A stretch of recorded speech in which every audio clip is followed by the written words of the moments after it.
They say empires fall by the sword, yet sometimes they decay inside the bedchamber. In 38 CE, at the very height of Roman power, a young bride crossed the marble thresholds of the Palatine Palace. Her name was Valeria Messalina, only 15, selected to marry Emperor Claudius, a man more than twice her age, frail in body, yet laden with imperial authority. To the Roman public, this marriage sounded like a promise. A fertile empress of noble blood, a girl meant to embody virtue, bear heirs, and steady a dynasty still haunted by Caligula's madness. Beneath the garlands of that wedding day, another tale had already begun to move, the one that would carve her name into memory as the most depraved empress in Rome. At first glance, Messalina appeared every inch the ideal consort. Ancient chroniclers describe a beauty Rome adored: pale skin, golden hair, and the fine aristocratic features that set her apart from ordinary women of the city. She met her early duties without fault, giving Claudius 2 children and appearing at state rites with grace and restraint.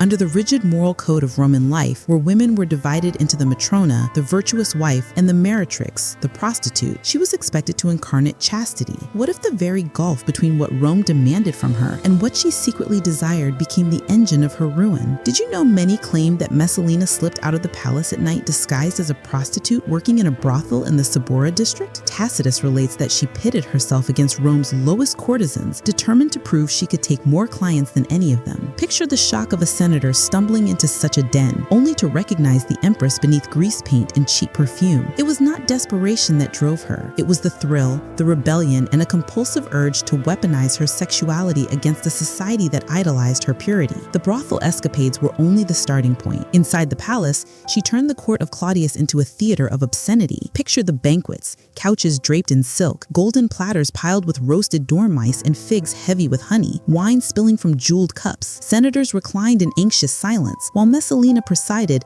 not as a dignified hostess, but as a master of ceremonies, summoning gladiators fresh from the arena, captives from distant provinces, even noble sons and daughters to amuse her with humiliating amusements. One whispered report claimed she once arranged a contest between herself and Rome's most famous prostitute, Scylla, betting that she could outlast the professional in sheer endurance. At dawn, Scylla collapsed after serving 25 men. Messalina continued, exceeding 30, her victory greeted not with applause, but with horrified quiet. Why did she do it? Was it desire without limit, or something colder, a calculated way to control the empire's elite through shame? Her target stretched across every rank: generals coerced into submission, aristocratic women blackmailed into degrading acts, the sons of senators dragged into her spectacles. Refusal was nearly impossible. Those who spurned her advances often met sudden ends: a tribune found floating in the Tiber, a noble stripped of office overnight. The message was unmistakable. Rome's empress did not accept denial. Even full of religion, she staged ceremonies in mockery of Venus and Bacchus, first draping herself in priestly robes,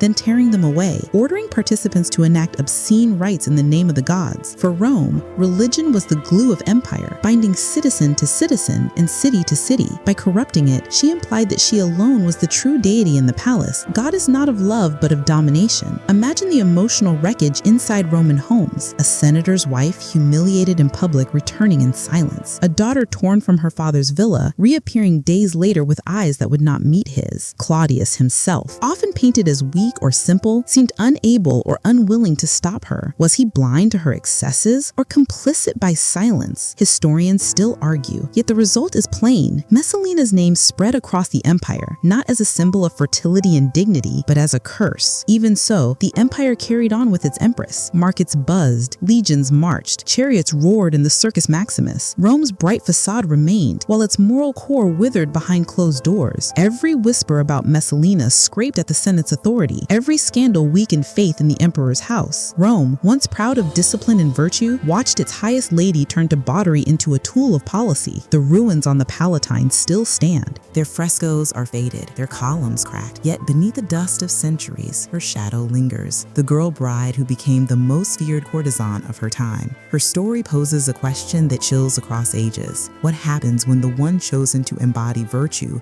crowns herself with vice? Power in Rome was never only written in statutes or carved in marble. It was breathed in bedrooms, bargained over at feasts, and in Messalina's case, authorities, wielded through the body of an empress. As the years of her rule unfolded, her appetites did not diminish. They grew bolder, more deliberate, and far more dangerous. What began as secret midnight adventures evolved into a machine of corruption that tangled Rome's most powerful men and women in a net of humiliation. Tacitus, Suetonius, and Juvenal, each with his own venom, chronicled the descent. They report that Messalina established what could only be called an imperial brothel hidden in plain sight within a lavish villa near the campus marshes. This was not a house for common lust. It was an operation shaped with ruthless intelligence. Aristocratic women coerced under threat of ruin were forced to serve at her side. Senators, generals, and merchants arrived under false pretenses, only to find themselves compromised in ways that guaranteed their silence. Every whispered confession,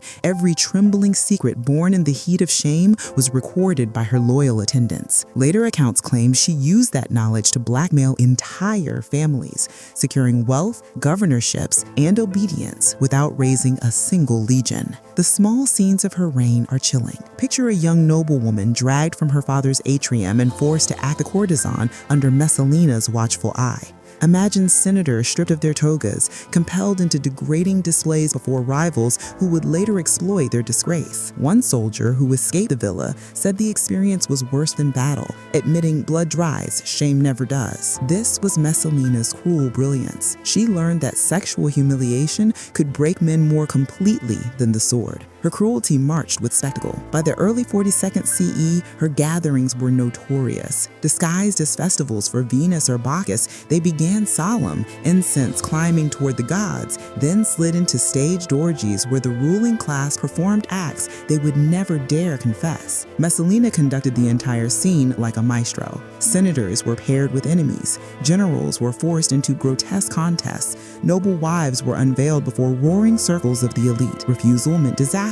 Compliance meant ruin. Everyone left bound not by loyalty, but by shared and suffocating shame. The most disturbing account focused less on public display and more on her need to compete. She treated sex as a gladiator sport. Her most infamous contest, the endurance match against Scylla, Rome's celebrated prostitute, shocked the capital. Before a select audience of nobles, Scylla paced herself with care, tending to 25 men through the long night until exhaustion took her. Messalina did not stop. She continued past 30, refusing to yield until no volunteers remained. By dawn, she had won, and with that victory shattered any illusion of Roman dignity. The Empress of Rome, wife to Claudius, had turned herself into a spectacle, reveling in degradation not as disgrace, but as triumph. Why would a woman raised in privilege, adored for beauty, and crowned as empress embrace degradation as her highest pleasure? Historians search for answers. Some argue insatiable lust.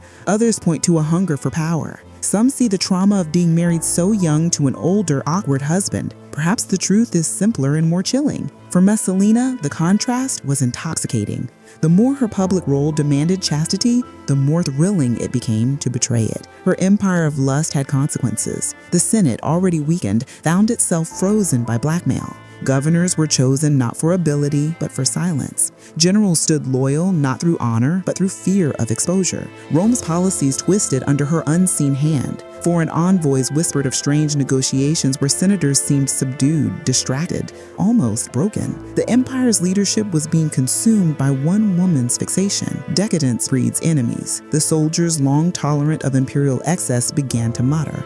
Loyalty frayed when rumors spread that their comrades had been summoned to Messalina's villa and stripped of dignity before her guests. For men hardened by war, humiliation was worse than death. The barracks rang with whispers and curses that elsewhere would have meant treason. Her paranoia swelled. Guards tightened. Punishments grew harsher. The spectacles turned crueler, as if doubling the shame could strangle rebellion. Each act cut new cracks into the fragile facade of her dominion of desire. Rome had survived fire, plague, and invasion. Could it survive an empress who ruled through degradation?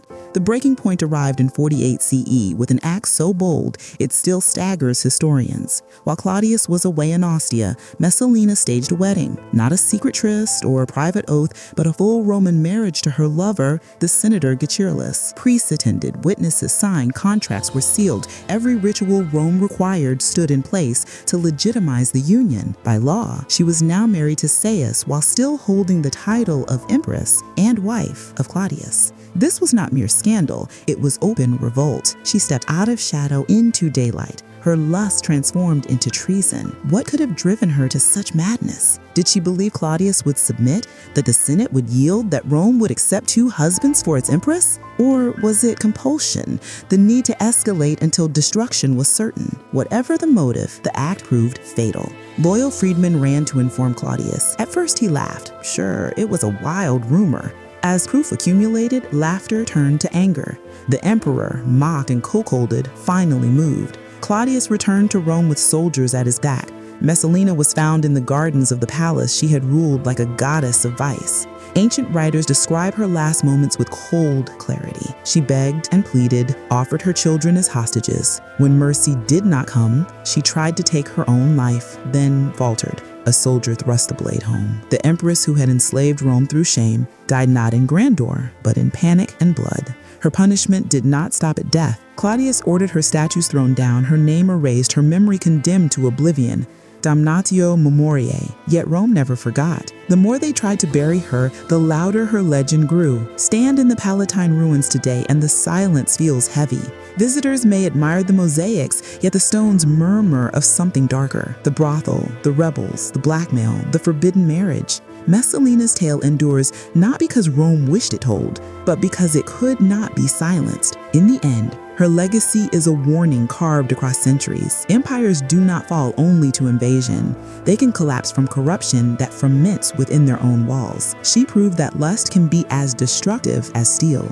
She showed that shame can bind men more tightly than chains. History closes her chapter with the truth as brutal as her life. Rome's most dangerous weapon was not the sword.